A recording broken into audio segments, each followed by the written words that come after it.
In this video, I'm going to introduce you the motion detection of this Tuya smart video doorbell.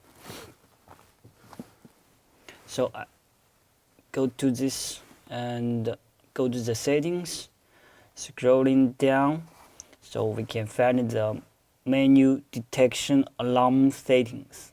Go to here and enable it. Tap the button to enable it. Here we are also able to customize the detecting area.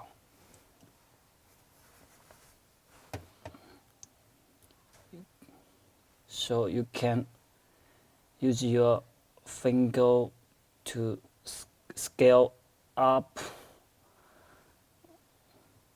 so you can detect move detection. Click save.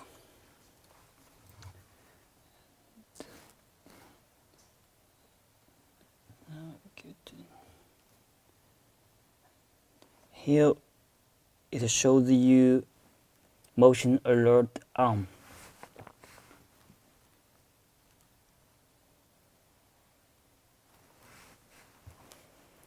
And click here to turn it off.